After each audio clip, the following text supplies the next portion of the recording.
Okay, I won't lie here, but this is the tank that I've played and know the least of, so take what I say about this job with an extra grain of salt. From what limited time I've had with Gunbreaker, it feels like this is a very tight job with little flexibility with its DPS rotation. The job feels very busy, but not in a Dark Knight kind of way where it feels spammy and sometimes even bloated. Instead, the job feels busy in a sense that there feels to be little cooldown time between when you do your burst and not. For all other tanks, their DPS rotations are more or less designed around the 1 minute interval. With Paladins, it's Rekiscat, with Warriors, it's Inner Release, and with Dark Knight, it's actually more like a 2-minute interval because of Living Shadow and the 2 charges of Shadowbringer, which has a 1-minute cooldown for each. But for Gunbreaker, it feels way faster, and the rotation is designed more around the 30-second interval instead, mostly because of Gnashing Fang and continuation. Just to borrow how the balance introduces this job. This is a high APM job with a focus on building and spending cartridges to deal very high damage inside of tight burst windows. And this higher APM they talk about is mostly due to continuation. For most jobs, usually after the initial burst, you go into a bit of a cooldown period where nothing really happens and you're left there to just build gauges for a while until the next minute interval comes for you to do your bursts again. And during this time, there aren't many DPS OGCDs that you need to do, as you'll mostly be using your tanking abilities instead. But because of Gnashing Fang's slow cooldown and continuation, that low APM period that most other jobs have that they utilize to focus more on tanking gets almost completely removed, making it feels like this job never gets to take a break from its main DPS rotation. Also, remember that Gnashing Fang is a 3 GCD combo, meaning that even though the cooldown may say 30 seconds, it does not mean you actually get a 30-second of rest time after using it. Instead, effectively, it is actually only 22.5 seconds because you have to remove the 7.5 seconds of 3 GCDs from the 30 seconds. Compared to other tanks, you really do not get to go slow with this job. However, this fast-paced gameplay, I think, is also what defines the job and makes it fun and unique. With Gunbreaker as a job you unlock at a much later level, gives off that energy of it being something for the more experienced players, with its tight rotations and the clear design choices that fully adopt the DPS first, tank second kind of philosophy. The reason I made so many changes to Dark Knight in my previous video was because the job just felt left behind, both as a tank and a DPS. For Gunbreaker, however, as one of the newer jobs, it naturally does not have any issues for it being a poor DPS job. But if anything, I think the job actually follows the DPS philosophy a bit too well. One could actually argue that it's so well designed as a DPS that it just doesn't feel like a tank anymore, and instead its tanking capabilities actually feel hindered by its DPS side. The other issue is that it doesn't really have its own theme as a tank. Heart of Corundum is basically just Holy Sheltron 2, Heart of Light is literally just Dark Missionary copy-pasted, and Aurora just feels like a poor attempt to copy Paladins and Warriors' healing capabilities. And all of these, I think, are instead very telling of Gunbreaker's lack of unique and meaningful tanking abilities. The only thing that we might be able to call unique to the job is camouflage and how it interacts with parry rate. But similar to the current Paladin's block mechanic, this is the only ability that ever mentions parrying in the entire game, and is simply not explored enough. So instead of first talking about the DPS rotation like I did with the other tanks, we'll first have to fix the tanking side of things.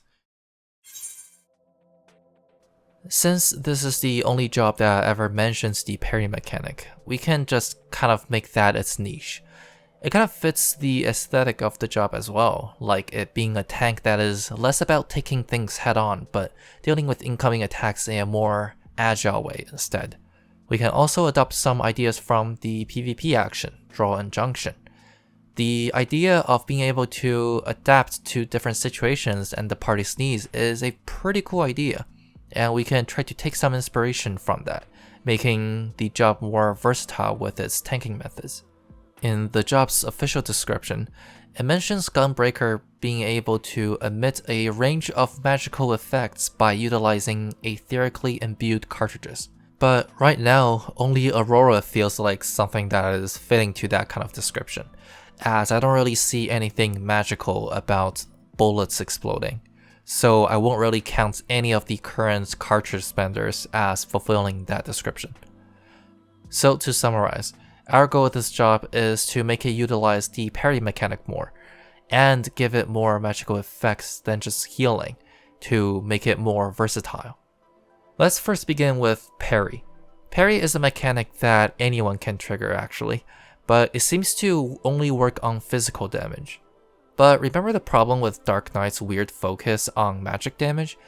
We can't really have that happening here again either, so we can do a similar change here, but just for Gunbreakers, and make their parry effect also able to reduce 10% magic damage received.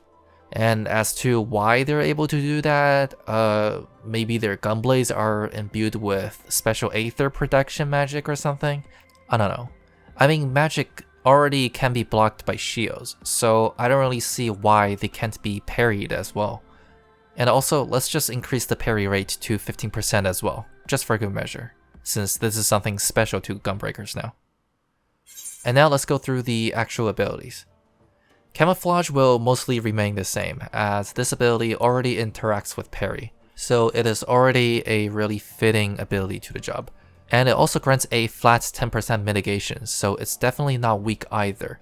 Maybe we can add a bit of return damage effect, like Warrior's Vengeance, where during camouflage, every parry also deals 100 potency damage, but in general, there's no need to do much about this ability. Nebula will actually be the next defense ability that will interact with parry. However, instead of simply making the Gunbreaker's parry rate to 100%, like what we did with Paladin Sentinel, it will only be increased to 80% for 15 seconds, and grant a 15% damage mitigation. And to distinguish it from Camouflage, Nebula will also grant 3 stacks of Infused Nebula, each stack granting the Gunbreaker 10% max HP increase, so for a total of 30% increased max HP in the beginning. But you will also get a debuff that removes a stack every 5 seconds, but this debuff timer could be reset by recasting Nebula, which becomes reactivatable after a successful parry, though the total buff duration will not be extended by recasting it. And these are all the abilities that will interact with parry. I originally wanted to make it an even bigger focus for the job, but I realized that it will just be a weaker version of block no matter what I did with it. Plus, I also want to keep parry a mechanic that only triggers occasionally, based on chance, which really makes it a subpar gimmick for a tank role. I mean, imagine popping a Nebula, but not parrying the tank buster just because you were unlucky. That's why instead of making parry the main focus, it will instead now just be something that occasionally triggers in the background, and is not something you'll have to think about too much. So with parry out of the way, the rest of the abilities will undergo a pretty big change here, and this is where we start to focus more on the versatility of the job, inspired by the PvP actions, and will now be the actual main focus of the job. The following abilities, which will now be called Aether Bullet abilities, or ABs, will have a shared cooldown and have 2 shared charges, with a 20-second cooldown per charge. A bit similar to Ninja's Mudras with how the cooldowns are managed, but functionally different. These are all abilities and do not take up your GCDs. You cannot use the same ABs consecutively, but the same AB's effects could be stacked, and you're actually encouraged to be stacking ABs on the same target. The 3 ABs will interact with each other, where if you already have one type of AB on the target, the next one you put on them will gain a bonus effect. The 3 different ABs will be Aurora with the color green, Corundum with the color blue, and Merciless Shell with the color yellow. Aurora will be focused on healing. It will have a bit of base healing as well as a regen effect. And if this was used when there was already an AB effect on the target, there will be an added mini X-Hog effect that heals when their HP drops below 70%. Corundum will be focused on mitigation. And yes, Heart of Corundum is now removed and replaced by this. Corundum by itself will just be a 15% mitigation for 8 seconds. But for the bonus effect, it will grant an extra 15% mitigation for 4 seconds, as well as increasing parry rate by 40% for 10 seconds. Merciless Shell will be focused on shielding. By itself, it will grant a shield worth of 15% max HP. And Gunbreaker's next 3 Brutal Shell shield amounts will also be buffed a bit. And the bonus effect will increase the target's healing received by 10%. And as to how this is all going to be tracked, all these buffs, regardless of the actual effect's duration, will all leave the target with a corresponding color mark that lasts for 20 seconds. Getting either the same color mark or a different color mark will remove both marks, resetting the target's mark stacks and then grant the bonus effect. Now note that the parry abilities will also grant colorless marks, which can also activate the bonus effects of ABs, but the parry abilities themselves will have no bonus effect to proc. The parry abilities will be like the foundation tanking abilities for Gunbreakers, and the ABs are like the frostings that make the tank shine. For example, Nebula plus Corundum is about a 50% mitigation for the first 4 seconds, 32% mitigation for the next 4 seconds, and 15% mitigation for the rest of 7 seconds. Not to mention the parry rate increase from the 2 abilities. So there's even an extra 15% physical damage mitigation plus 10% magic damage mitigation that procs 100% of the time for the first 10 seconds. And I'm not even calculating the bonus max HP Nebula grants. So this is actually kind of ridiculous with how strong this whole thing is. And I'm only really noticing it now after doing the calculations. I guess the numbers will need to be changed here and there, but hopefully you can at least see where I'm going with this and what I kind of want for the tanking abilities to be like. Each ability usage will also grant the Gunbreaker a stack of Aether Charge, except for the parry abilities, which will be shown on the job gauge and will also have the corresponding colors. And this is where Heart of Light comes in, which spends the Aether Charges, granting different effects based on the color spent. It will also grant an Aether Charge of a random missing color when used first, and then consumes all the Aether Charges, so that there is guaranteed to be some kind of effect when using this ability, even if it is used when there are no current Aether Charges. When consuming only 1 or 2 Aether Charges, Heart of Light's effect will simply be an AoE mitigation. 2 charges will have a bit more mitigation than 1 charge though. The special effects will only occur when consuming the full 3 charges. If the consumed Aether Charges are predominantly green, Heart of Light will do an AoE regen effect on top of the AoE mitigation. If predominantly blue, it will simply be a very strong AoE mitigation. If predominantly yellow, it will be an AoE shield. And finally, if all 3 charges are different colors, it will be an AoE regen plus mitigation plus shield that scales with the Gunbreaker's HP. And similar to Astrologian Signs, if you already have 3 Aether Charges and you use another AB, the new color will be added and the oldest color will be pushed out.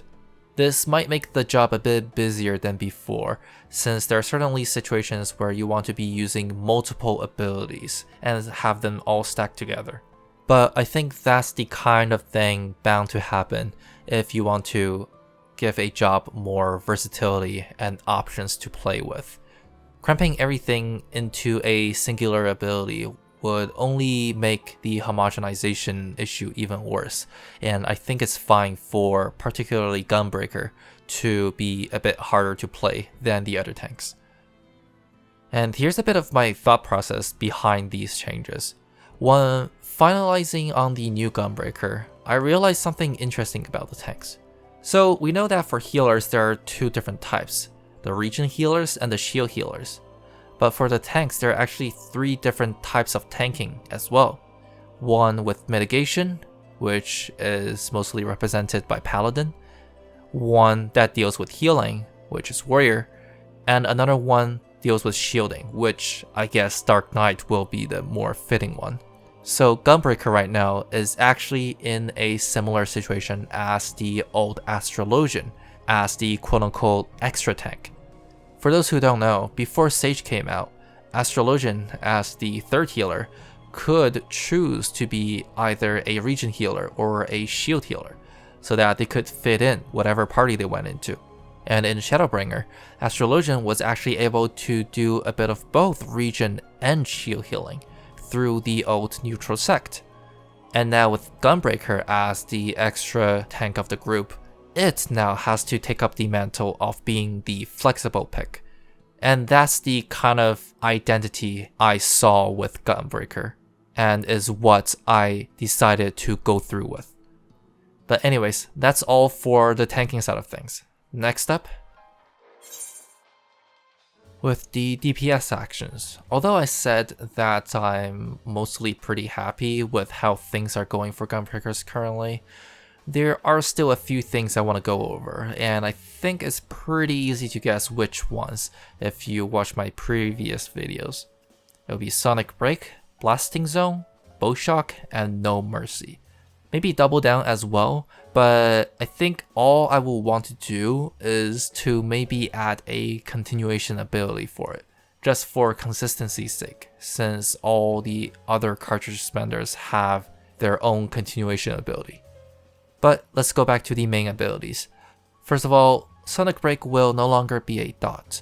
Sonic Break will now be reworked into something more similar to Machinist's Wildfire, but instead of accumulating damage from weapon skills, it is instead from continuation attacks, stacking up to 4 times. And Blasting Zone will be the trigger that you can use to burst it early if you want to. So here is 2 birds with 1 stone, Sonic Break and Blasting Zone done.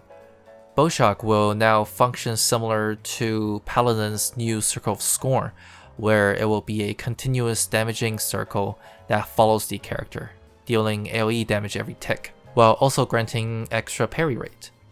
It will now also have an AoE magnet effect, where nearby enemies get pulled to the Gunbreaker. A bit like Rel's ultimate from League of Legends, though I do doubt this game will allow for that kind of mechanic. So instead, maybe it can just be an AoE pull-in effect every tick. And finally, No Mercy. The weird thing now is that I actually don't want to touch No Mercy anymore, as I feel like there is already enough stuff on the plate for Gunbreakers to deal with. I don't want to repeat what I did with Paladin and Dark Knight, where the ability changes up the basic combos during the cooldown period, since Gunbreakers already don't have much of that in the first place, and I don't want to do anything too complicated either, as there are already enough OGCDs for the job to manage. So my final verdict will simply be no changes for No Mercy. Originally, I actually wanted to make the job even more built around the parry mechanic, where Blasting Zone will be something you can only use after a successful parry.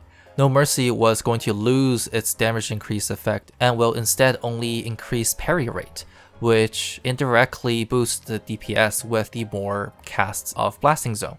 It was also made in a way so that it would at least guarantee a set number of blasting zone casts during No Mercy and reduce a bit of the RNG factor.